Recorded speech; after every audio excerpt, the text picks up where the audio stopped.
Siddhartha Neelakantha lawyer, justice న్యాయం చేశారా, ఏం చేశారు, ఆయనలో ఉన్న వికృత రూపాలను బయట చూపించారా ఏంటి అనేది ఆయన మాట్లాడి తెలుసుకుందాం. హీరో సాయిరామ్ శంకర్ గారు మనతో ఉన్నారు. Hey, what's wrong with you, mama? That's something, yeah. వదిలేయ్యే అమ్మా.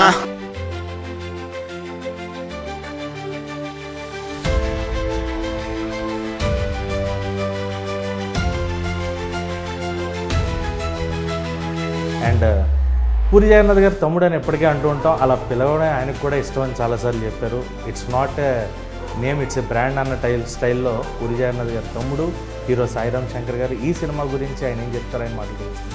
ఆయన ఎలా ఉన్నారు? స్టార్టింగ్ క్వశ్చనే మా పట్టుకుంటే 10,000 ఎందుకంటే ఆ విలన్ అన్నవాడిని మీరు గెస్ట్ చేయండి. 10,000 మీరు ఇంటర్వెల్లో చెప్పి క్లైమాక్స్లో తీసుకెళ్ళి. కొంతమందికి అప్పటికే అప్లికేషన్లు వెళ్ళిపోయి ఎవరికో చేతిలోకి వెళ్ళాయా? వెళ్ళాయి. ఆన్సర్లు వెళ్ళలేదు కదా. ఆన్సర్లు వెళ్ళలేదు. అది టికెట్ కూడా ఈ డబ్బులతో కొనుక్కుంటే అలా వద్దులే, మరీ అంత దుర్మార్గుడిని కాదు నేను కూడా. కాదు కదా, కొంచెం ఓహో, చేస్తున్న పని జెన్యూనిటీ కాదు, చేసే పని జెన్యూన్గా చేయొచ్చు. ఓకే, ఇందులో సస్పెన్స్ ఏంటంటే ఎవరికి తెలియదు విన్నవాడు. ఓకే, అటు ఆడియన్స్ కానీ ఇటు క్యారెక్టర్స్ కానీ లాస్ట్ మూమెంట్ వరకు తెలియదు. ఈ కథ నాకు బౌండరీస్ చదువుతున్నప్పుడు పట్టుకుంటే 10,000 నా మైండ్లో కూడా వచ్చింది. ఎవరు ఇందులో ఈ షేడ్స్ ఆర్ 2 క్యారెక్టర్స్. చూడండి అంటున్నాను. సినిమా తుడుచుకుంటే పోతుంది అనుకుంటే 199 సార్లు తుడుచుకోవడానికి నేను రెడీ. నేనే పోతాను అనుకుంటే నువ్వు పోతావు. అవార్డ్స్ గురించి, national awards, 6 national award winners together అన్నారు. సో ఎవరు సార్, ఏంటి అసలు? మీరు డైరెక్టర్ నేషనల్ అవార్డు విన్నర్ అండి. ఆయన చేసిన ప్రొడక్షన్లో ఆయనకి నేషనల్ అవార్డు వచ్చింది. ఆయన ఫహద్ ఫాజిల్ తెలుసు కదండి, ఆయనతో ప్రొడక్షన్ చేశాడు. అది హిట్. డైరెక్షన్ కూడా చేశాడు. తర్వాత రాజీవ్రావు గారు డిఓపి, గ్యాంగ్స్ ఆఫ్ వసేపూర్, ఇవన్నీ సినిమాలు ఆయనే. గోపిసుందర్ గారు మ్యూజిక్, ఆయన మ్యూజిక్ బ్యాక్గ్రౌండ్ స్కోర్ అండి. మ్యూజిక్ ఏమో రాహుల్ రాజ్. ఓకే, తర్వాత sound designing makeup man,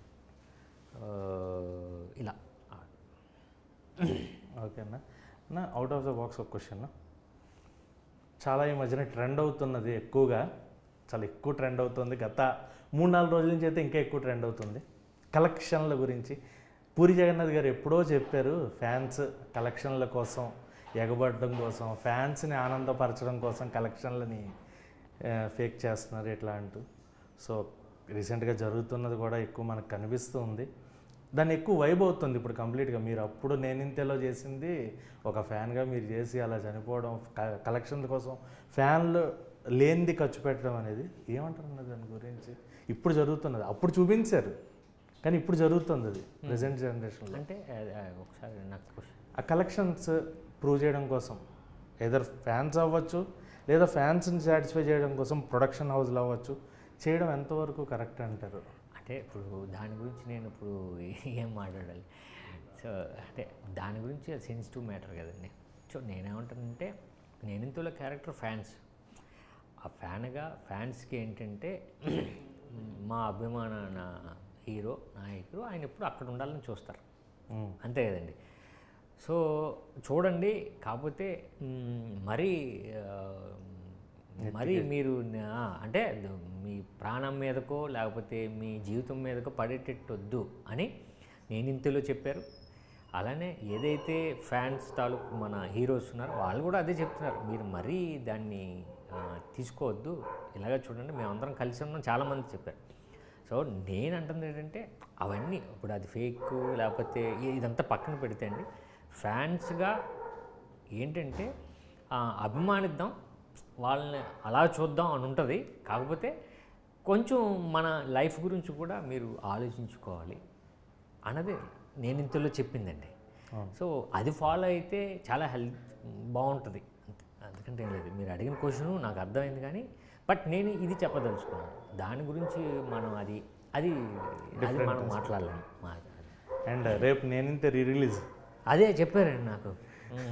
so Raviteja గారి సినిమాలకు ముందు ఆ సినిమా రిలీజ్ ఓకే, మీ సినిమాకి ముందు చక్కగా మళ్ళీ నిజంగా ఎవరో బాగా రిలీజ్ చేస్తున్నారు. సో ఎలా అంటే చూస్తారా రేపు ఫ్యాన్స్ థియేటర్లో?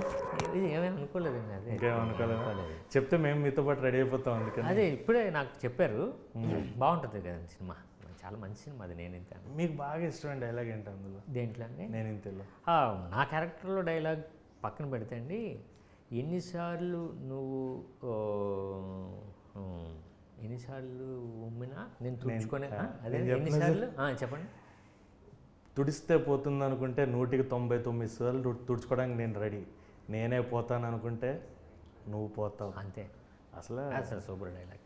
సినిమా గురించి, సినిమా అంటే నిజంగా ఇష్టం. మళ్ళీ చెప్పండి ఒకసారి.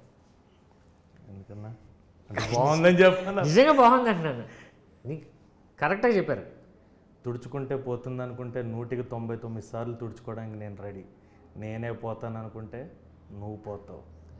అసలు ఇందులో ఎంత అర్థం ఉంది అంటే బెస్ట్ డైలాగ్ ఫర్ మూవీస్ అన్నట్టు, సినిమా కోసం పిచ్చున్న వాళ్ళకి నేను ఇంతే ఫర్ ఎవర్ మూవీ. అండ్ క్లైమాక్స్లో ఇంకో డైలాగ్ కూడా, ఆ డైలాగ్ ఇంకెవరు గ్రీన్. సినిమా పోయినా సినిమా చేస్తాం, సినిమా హిట్ అయినా సినిమా చేస్తాం, మనకు తెలిసింది ఒకటి. అందరూ ఎంతమందో దానికి ఆ డైలాగ్ ఒకటి చాలా ఇన్స్పిరేషన్ అందరికీ మన ఇండస్ట్రీ. సో అది ఒకటి. అండ్ కంప్లీట్గా ఒక పథకం ప్రకారం మళ్ళీ Feb 7th రిలీజ్ అవుతుంది. అండ్ కాన్సెప్ట్ కూడా చక్కగా పెట్టుకున్నారు, అండ్ కాంటెస్ట్ పెట్టారు పబ్లిక్ కోసం. సో నిజంగా అంటే మీరు ఇది publicity stunt wise genuine question, ఇందాకట్లాగా ఫన్ కాదు మనకి ఇది. అంటే మీరు మధ్యలో ఇందాకంటూ ప్రమోషన్స్కి హెల్ప్ అవుతుంది కాబట్టి పెట్టాము అన్నట్టు అన్నారు. ప్రమోషన్స్ అయినా సార్ నిజంగానే ఆన్ స్పాట్ అక్కడ జనాలకి, మనకి నిజంగా రాసిన వాళ్ళకి కాదండి, ప్రమోషన్స్కి పెట్టాము. రెండు ఆ పట్టుకుంటే 10,000 అన్న పదానికి సినిమాలో అంత స్ట్రెంత్ కూడా ఉంది. మీరు చెప్పగలరు, చెప్పలేరు అన్నది స్ట్రెంత్ తోటి మనం పెట్టాం. డెఫినెట్గా అనుకున్న థియేటర్లో మనం ఇస్తామండి, 10,000 స్పాట్లో ఇస్తాం. ఓకే, ప్రిపేర్ ప్రొడ్యూసర్ గారు వినోద్, తర్వాత జీనుబాయ్ అందరూ ప్రిపేర్డ్ ఇస్తారండి కంపల్సరీ. నెక్స్ట్ ఎలాంటి సినిమాలు ప్లాన్ చేసుకుంటున్నారు ఇక్కడి నుంచి? ఎందుకంటే వీ వాంట్ సాయిరామ్ గారు బ్యాక్. మీరు ఏమన్నా మాకు పూరి జగన్నాథ్ గారు తమ్ముడు అని మీకు ఎంత పిలిపించుకోవడం ఇష్టమన్నా, మాకు సాయిరామ్ శంకర్ గారిని హీరోగా అలా చూడాలన్న మాకు ఉంది. సో ఇక్కడి నుంచి కంటిన్యూటీ గ్యాప్ లేకుండా మీరు మంచి స్క్రిప్ట్లతో రావాలి. సో నెక్స్ట్ వచ్చే సినిమాలని ఎలా ప్లాన్ చేసుకుంటున్నారు ఏంటి? ఏం లేదండి, ఈ సినిమా తర్వాత 7th తర్వాత డెఫినెట్గా నాకు మళ్ళీ కంబ్యాక్ అవుతుందండి.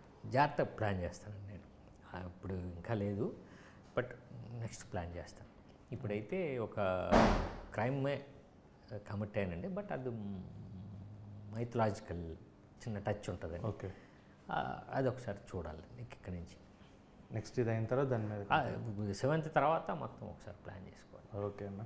So all the very best. And ఒక పథకం ప్రకారం ఖచ్చితంగా మీ కెరియర్కి బెస్ట్ సినిమా అవ్వాలని కోరుకుంటున్నా. మీ పెర్ఫార్మెన్స్ ఎలా అయితే మేము హలో ప్రేమిస్తారో ఎంజాయ్ చేసామో దాని రెట్టింపు ఈ సినిమాలో ఉండాలని మనస్ఫూర్తిగా కోరుకుంటున్నా. అండ్ సినిమా రిలీజ్ అవుతుంది, సో ఆడియన్స్కి మీ మాటల్లో ఒకసారి సినిమా గురించి అండ్ కాంటెస్ట్ గురించి ఒకసారి చెప్పేస్తే. ఒక పథకం ప్రకారం Feb 7th రిలీజ్ అవుతుంది. సో డెఫినెట్గా ఒక పథకం ప్రకారం అంటేనే ఒక మ్యాక్సిమం మనం ఆ క్రైమ్కో లేకపోతే ఇంకో దానికో వాడుతుంటాం. బట్ ఇందులో మేము వాడింది మాత్రం క్రైమ్కే వాడాం. సో డెఫినెట్గా సస్పెన్స్ అన్నది మన ఆడియన్కి ఎప్పుడూ ఇంట్రెస్ట్ కాబట్టి దీంట్లో సస్పెన్స్ 2 hours ఉంటుంది. సో ఆ విలన్ ఎవరో మీరు కనుగొందామన్న ప్రాసెస్లోనే మీకు సినిమా అయిపోతుంది. సో అంత థ్రిల్లింగ్ ఎలిమెంట్స్ ఉంటాయి, మంచి ఎమోషన్ ఉంటుంది సినిమాలో. సో డెఫినెట్గా మిమ్మల్ని 7th మిమ్మల్ని ఎంగేజ్ చేస్తుంది. పట్టుకుంటే 10,000 అనే కాంటెస్ట్ మీరు పాల్గొనాలి, విలన్ చెప్పాలి, ఆ 10,000 గెలవాలని నేను కోరుకుంటున్నాను. అంతే. అండ్ అన్న వన్ లాస్ట్ క్వశ్చన్, అంటే సంక్రాంతికి వచ్చిన సినిమాలు మనం చూసుకుంటే కనుక నార్మల్గా హై ఇచ్చే సినిమాలు గట్టిగా వెళ్తాయనుకుంటే సంక్రాంతికి వస్తున్నాం నేను ఫ్యామిలీ ఎంటర్టైన్మెంట్తో మళ్ళీ ఆడియన్స్ని థియేటర్కి రప్పించారు వెంకటేష్ గారు. సో థియేటర్కి ఫ్యామిలీస్ వస్తున్నారు, మరి సస్పెన్స్ థ్రిల్లర్ అయినా ఫ్యామిలీస్ కూడా వస్తారా? ఫ్యామిలీస్కి ఎలా ఉంటుంది అదొకటి. అదే అంటున్నాను, ఏమన్నాను ఇంతకుముందు ఏమన్నారంటే ఇదంతా జోనర్, క్రైమ్ జోనర్ కదా, ఇలాంటి చాలా సినిమాలు వచ్చినాయి కదా, మరి ఈ సినిమా ఎలా ఉండబోతుంది అన్నారు. నేను అంటుంది జోనర్ ఎప్పుడు ఆడియన్ ఫిక్స్ అవ్వలేదండి. మనం చేసిన సినిమా వాళ్ళకి నచ్చితే వాళ్ళు హిట్ చేసిన తర్వాత హిట్ చేశారు కాబట్టి ఈ జానర్ అని ఫీల్ అవుతున్నాం. అలా అనుకుంటే సంక్రాంతికి వస్తున్నాం ఎందుకు ఆడుతుంది? అలా అనుకుంటే కమర్షియల్ ఫిల్మ్ మహారాజా డాకు మహారాజా ఎందుకు ఆడుతుంది? సో ఇది కాదు, ఎనీ సినిమా మనకు నచ్చిన సినిమా వాళ్ళు హిట్ చేస్తారు అంతే. సో జానర్ ఏం ఫిక్స్ అవ్వలేదండి. ఫ్యామిలీస్ చాలా రోజుల తర్వాత ఈ సినిమాకి వచ్చారు డెఫినెట్. ఎందుకంటే నేను ఆర్కే సినీప్లెక్స్కి సినిమాకి వెళ్ళినప్పుడు 4 o'clock షోకి వెళ్ళాం. అప్పుడు నార్మల్గా ఉన్నారు జనాలు. పండగ తర్వాత నార్మల్గా ఉన్నారు. అంటే నార్మల్గా ఉండేంటి ఫుల్ అయిపోయింది థియేటర్. 70% ఆక్యుపెన్సీ 70 కదా 100% ఆక్యుపెన్సీ ఏంటి. 7:30కి చూస్తే హాల్ కాదు, బయట మొత్తం శారీస్, అంటే ఫ్యామిలీస్ మొత్తం. సూపర్. అది ఎన్ని సంవత్సరాలు అయింది అలా చూసి? అవును, లేదు అసలు ఈ మధ్యకాలంలో. సో మళ్ళీ ఒకసారి సినిమానే అది థియేటర్లోనే చూస్తాం కదండి. మళ్ళీ ఇది ఓటీటీలో తర్వాత సినిమా థియేటర్లో చూడాలని ఫ్యామిలీస్ వచ్చారు. సో మంచిదండి. మొన్న జరిగిన పండగ సంక్రాంతికి వస్తున్నాం మాత్రం చాలామందిని రప్పించింది థియేటర్కి. సో అలాగే ఆ థియేటర్కి వచ్చిన జనాలు ఇలాగే ఫెబ్ 7th మళ్ళీ ఒక పథకం ప్రకారం అంటూ పథకాలు మీ పథకం ఏంటో తెలుసుకోవడానికి రావాలని అండ్ థియేటర్ ఖచ్చితంగా హౌస్ఫుల్స్ అయ్యి చాలామందికి 10,000 అందాలని మనస్ఫూర్తిగా కోరుకున్నాం. మీరైతే అందదంటున్నారు కాబట్టి అందాలనే కోరుకుంటున్నాను. అందాలనే అంటున్నాను నేను కూడా. మీరు చెప్పాలి, 10,000 గెలుచుకోవాలి. సూపర్ అన్న. So all the very best and thank you so much. Me valuable time మాకు ఇచ్చినందుకు. Thank you.